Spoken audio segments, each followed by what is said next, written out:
যখন দোয়া করলে কবুল হওয়ার সম্ভাবনা বেশি, ওই সময় বেশি বেশি দোয়ার দরকার আছে না নাই? আপনারা জানবেন হয়তো কাবা ঘরের 4টা কর্নার আছে, এর মধ্যে একটা কর্নারের নাম হচ্ছে রুকনুল হাজারিল আসওয়াদ, ব্ল্যাক স্টোন কর্নার। এই হাজারুল আসওয়াদের এই কর্নারে একটা পাথর আছে। এই পাথরটাতে চুমু দেওয়ার জন্য লোকজন ধাক্কাধাক্কি করে। আপনারা যারা হজ উমরায় গিয়েছেন দেখছেন না, সালাম ফিরানোর সময় ইমাম সাহেব যখন সালাম ফিরায় আসসালামু আলাইকুম ওয়া রাহমাতুল্লাহ, পিছনে সব মুসল্লিরা দ্বিতীয় সালাম ইমামের আগে ফিরায় দেয়। ওরাই দায়িত্ব নিয়ে কয় আসসালামু আলাইকুম ওয়া রাহমাতুল্লাহ, নিজেরাই সালাম ফিরায়া চুমু দেওয়ার জন্য দৌড়। আছে না নাই? এই হাজারুল আসওয়াদে চুমু দেওয়ার কারণ হচ্ছে এই পাথরে চুমু দিলে যিনি চুমু দেয় তার গুনাহগুলো এই পাথর টেনে নেয়। এই হাজারুল আসওয়াদ পাথর আপনার পক্ষে সাক্ষী দিবে, এটাকে আল্লাহ ঠোঁট দিবে, মুখ দিবে, চোখ দিবে, আর আল্লাহর সামনে দাঁড়িয়ে কিয়ামতের দিন বলবে, আল্লাহ তোমার এই বান্দা তার 2 ঠোঁট দিয়ে আমাকে চুমু দিয়েছিল, এর জান্নাত না দেওয়া পর্যন্ত আমি এই পথকে ছাড়বো না। দাঁড়িয়ে থাকবে, সে সুপারিশ করবে। তাই হাজারুল আসওয়াদের কর্নার আর কাবা ঘরের দরজা, বাবুল কাবা আল মুশাররাফা, এর মাঝখানে একটা জায়গা আছে। এই জায়গাটার নাম মুলতাসাম। জায়গাটার নাম সবাই বলেন, আরো জোরে বলেন। মুলতাসাম, ইলতাসামা ইয়ালতাজিম।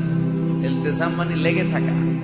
তো এই জায়গাটাতে লেগে থেকে দোয়া চাওয়া, দোয়া করাটা সুন্নাহ। আপনার শরীর লাগিয়ে, হাত লাগিয়ে, গাল লাগিয়ে সাহাবারা এটা করতেন। এই জায়গায় লেগে থাকতেন, এই জায়গাটায় হাত লাগিয়ে, বুক লাগিয়ে দোয়া করার সুন্নাহ। আর এই মুলতাসামে দাঁড়িয়ে হাত লাগিয়ে, বুক লাগিয়ে দোয়া করলে এই দোয়া আল্লাহ ফিরিয়ে দেয়।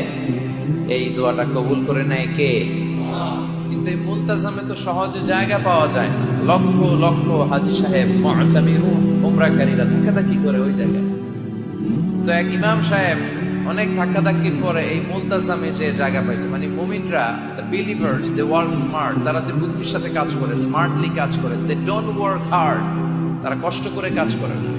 যেহেতু মুলতাজামে কোনো দোয়া ফেরত যায় না, সে অনেক ধাক্কাধাক্কি করে, যুদ্ধ করে মুলতাজামে হাত লাগানোর সুযোগ পেয়েছে।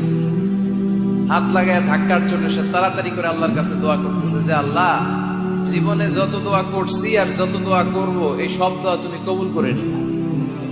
এই একটাই দোয়া। কয়টা দোয়া দেখছেন? He work smart, say smartly কাজ করেছে। হি ডাজন্ট ওয়ার্ক হার্ড, সে কষ্ট করে ওদিকে ধাক্কাধাক্কির মধ্যে, আল্লাহ আমার গাড়ি দাও, বাড়ি দাও, নারী দাও, এটা লাগবে, ওইটা লাগবে, আমার অসুস্থতা, আমার শাশুড়ি অসুস্থ, আমার আম্মা অসুস্থ, এরে ভালো করো, এরে সম্পদ দাও, এরে দারিদ্রতা বিমোচন করো। এত কিছু এখানে করার সুযোগ নাই। ওইখানে ধাক্কাধাক্কি, ওখানে যুদ্ধ। এজন্য উনি বুদ্ধিমত্তার সাথে যেটা করেছেন, মুলতাজামে হাত লাগিয়ে টাচ করে উনি শুধু এক